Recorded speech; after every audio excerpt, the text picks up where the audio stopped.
Why, hello there. Today we are going to talk about The Spear Cuts Through Water by Simon Jimenez. This book is a fantasy book. It is written in such a poetic and this fluid dance of words, and a lot of what's written takes place in a dreamlike world, so it makes sense that the way it was written has a dreamlike quality to it. There's beauty in the imagery. It's truly fantastic. I've never read anything by this author before. I think they have one other book. I don't recall the name of it.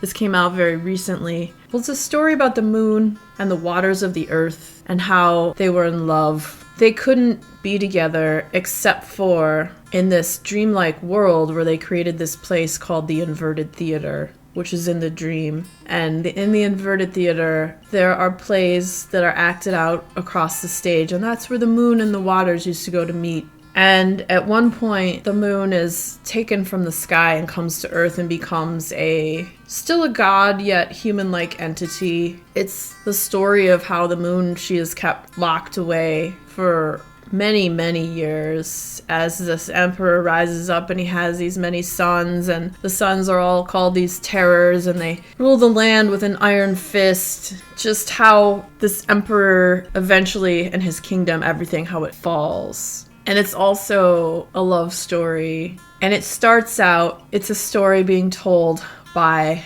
this kid, his Lola, which is his grandmother, and she tells him the story of the Inverted Theater and the story of the moon and the waters of the earth and how they were in love and what happened, how everything came to pass, and all these different players and people in the story. The grandmother tells her grandson of how one day he'll be called to visit the Inverted Theater, but he probably won't remember it, but you may catch glimpses of it in your mind.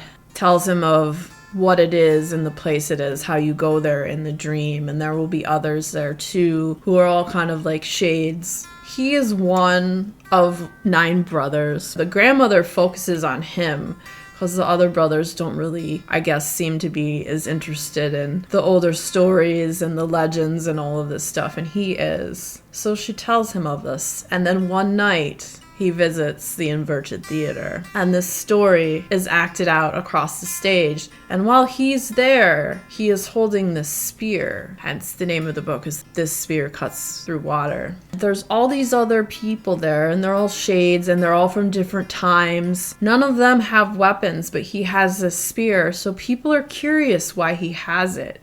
And it's because he's part of this greater story. It's such a magical book. It's sad. You have the horrors of war and desperate people trying to hold on to their powers and the eating of gods, all these things. And then underneath it all, the traces of love. And it's such a powerfully told story. I'm trying not to give away things of it. So it tells how the fall of this empire happens and what happens afterwards and who these people all are, the shades in the Inverted Theater, watching the story of how this happens in the Dream Theater.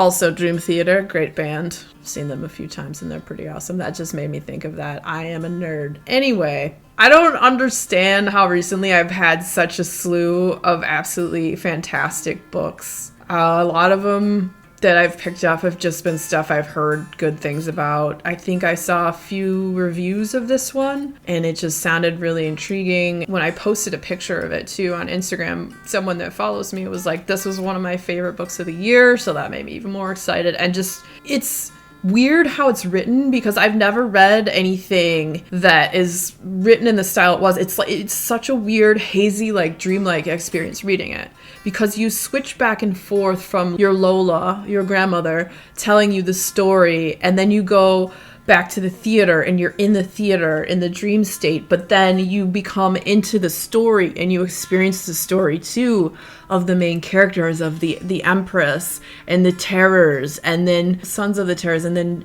the 2 main characters also, Kima of the Dewari tribe and June, and as they go and they travel with the Empress and the stuff that happens, and seriously, this book was absolutely fantastic. The writing was beautiful and lyrical and dreamy. I loved how it was written. It was so unique. The story was masterfully crafted. The characters were intense and vivid. The underlying of the love story that was in there was also so beautiful. And this was a 5-star read for me. So if you like fantasy books, the next video coming up is going to be about another fantasy book, so stick around, check it out. And if you are interested in this book, I will have a link down below that is an affiliate link, so a little bit goes to the channel and it also goes to support indie bookstores. And if you had fun hanging out, boop that like button, come back, see me again, and we'll talk about more bookish things and weird stuff.